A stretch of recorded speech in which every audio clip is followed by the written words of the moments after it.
hey everyone, welcome to Curtin Call. I'm Kevin Curtin. I'm here today with a very special guest. Now, she's one of the greatest singers in music history. And she's a Grammy Award winner, she's an Oscar winner, and she's also a Rock and Roll Hall of Famer. And she's also got a new Netflix movie out called Holiday Rush. We want to make sure you check that out. So without further ado, I want to introduce you to the legendary Darlene Love. Hi. Darlene, thank you so much for coming on the show. Really appreciate it. So can you take me back to, growing up in Los Angeles and, maybe kind of that first time that you said, and I know your father was a preacher, but the first, and you sang in the church, but I want to know the first time you said, this is what I want to do for the rest of my life. Wow. I didn't say that. Yeah. And the only reason is because growing up in church, we sang so much and we never got paid. We were doing it unto the Lord, which was okay. But after you get grown, you can't just do it unto the Lord. I mean, you have to do it to other people because it says, will men give into your bosom? Not God give into your bosom. It says men will give. And so I was actually in the 11th grade, the last year of high school for me. And I got with this group called the Blossoms. Okay, and then I found out, wow, you can make money doing this. Maybe this is what I'd like to do for the rest of my life. But I meant background singing, because I thought that was the way to make money. The Blossoms were the first black background group to actually start doing black background on records. So we were getting paid a lot of money. Matter of fact, we even started charging triple scale, right? No, it was actually double scale. Okay, gotcha. Some people did pay us triple scale, but our bottom line was at least you had to pay us double scale. And we thought our work would actually slow down or stop, because scale was pretty good back in the 60s, $22.50 an hour. And they had a minimum of 3 hours. So we said, who was going to pay us this? Well, it's because we were a group, we had a sound, and they know they could always, the producers of the record could always depend on us to give them what they wanted, the right sound. Actually, we didn't know it then, but we were actually making the background. We were, they didn't tell us what to do. It wasn't no arrangement. We, the Blossoms, actually made the arrangements for the background. And so we just went on from there. That's when I really knew, when the sessions really started coming in, I said, this is great, guys. We could make a living doing this. And that's when I realized that being an entertainer, that part of being an entertainer was a great part of it for the business. So, one of my favorite albums is the Christmas album, the famous Christmas album, right? And, if we had 3 hours today, I'd talk about all the hits, but we just don't have the time. But the Christmas album is one of my, probably my favorite Christmas album of all time, right? And, you're on that several times. And what I want to know from that is, what do you, I know it was really hot around the time you were recording that. But what else do you remember about being in the studio with Phil and all the other great musicians and the Blossoms and the other groups too? What do you remember? The camaraderie. And we all got along so well. Actually, because the musicians who played on all the records, played on everybody's records, not just Phil Spector, but everybody. They were the ones. And then the Blossoms tried to be on everybody's, but physically we could not do as much singing as the guys playing their instrument. Sure. But we did. We tried, but we couldn't keep up with them. So this was actually fun for all of us. Then the musicians would also make their own arrangements too. In the sessions, well, Phil, I hear this.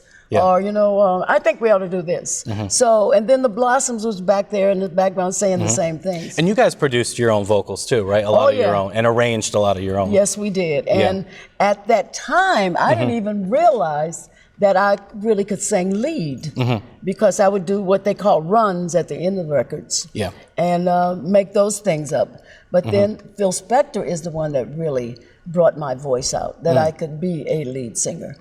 Sometimes, and a lot of times, producers choose somebody you don't think they're going to choose. Well, for instance, like in the Supremes, Diana Ross was not the lead singer when they first started.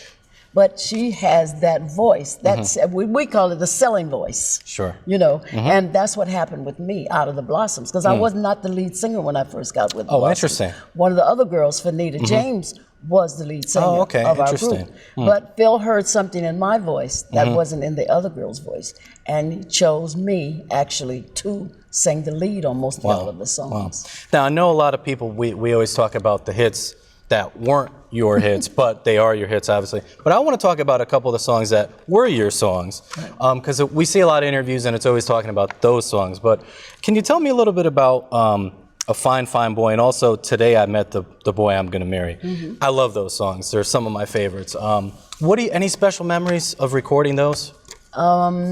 It was later that I found out that that's one of Bruce Springsteen's favorite records. Yes. Fine, Fine Boy. Only he said Fine, Fine Girl. And it was in all of his shows. And I went to see him and he did that song in the show. And he actually gave me, you know, this is Darlene Love's song, but I changed it a little bit. I call it Fine, Fine Girl. And that was so good for me to hear that. And that a lot of the crowd, I say the big time, the singers who were having the hits back in those days. Love Today I Met the Boy I'm Gonna Marry. Love that song. Wait Till My Bobby Gets Home. Do Run Run. Those were like their favorite songs that they like to put actually in their shows, which they didn't do a lot of that back in those days. But the musicians actually idolized Phil Spector for what he was doing. He was overdubbing. The Wall of Sound. The Wall of Sound. And, sometimes you get a little crazy, like with River Deep, Mountain High. You couldn't really understand what the artist was saying because he thought that was going to be his claim to fame, his masterpiece.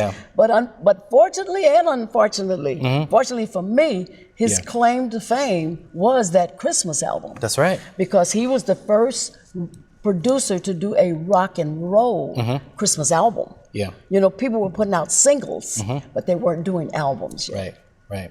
And I was going to say too, you've sang on so many incredible and iconic songs. Some with Frank Sinatra and the Righteous Brothers, and I can go on and on. You've worked with Marvin Gaye, Dionne Warwick, Aretha. Any special memories from working with Frank Sinatra? That time, that whole period. What? He was, to explain him being in a room with you and his presence just filled up the whole room.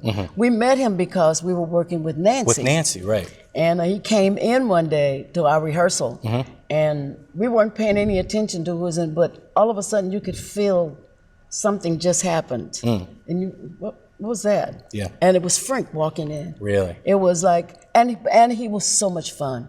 Because he would be messing with the girls, messing with us right before we get ready to go on the show. And we say, come on, Frank, we have to get ready, And then Nancy would come in. I told you not to mess with my girls. Now you have to get out of here. And what was great about him, he was campaigning for, I think, Hubert Humphrey at the time. And so he said, girls, y'all got to go with me. We said, of course we'll go with you. Where else do you want us to go? The funniest other thing about being around him is once we came to the East, you felt a completely different Frank Sinatra. Is that right? Yes, when he was around his buddies, Right. And we felt so safe.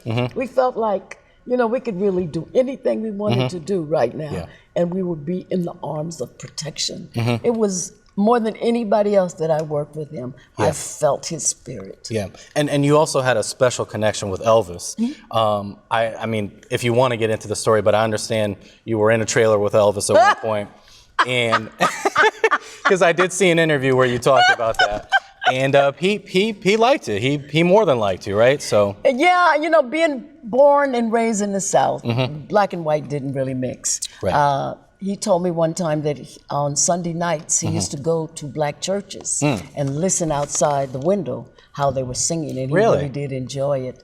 And when we did the 1968 comeback special, we got very close. Close singing-wise. And that's all I really thought about. I'm singing with Elvis Presley. Oh my God, I'm singing with Elvis. And we did the movie, A Change of Habit. And we were all breaking for lunch, and I left my sunglasses in they call them honey wagons.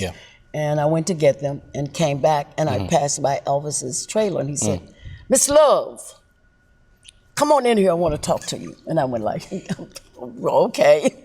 Yeah.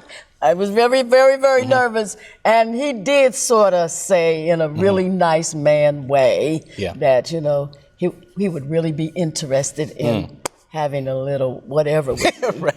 And I went, man, listen here. We ain't got time for that. I ain't got time for this. You are not ruining my career.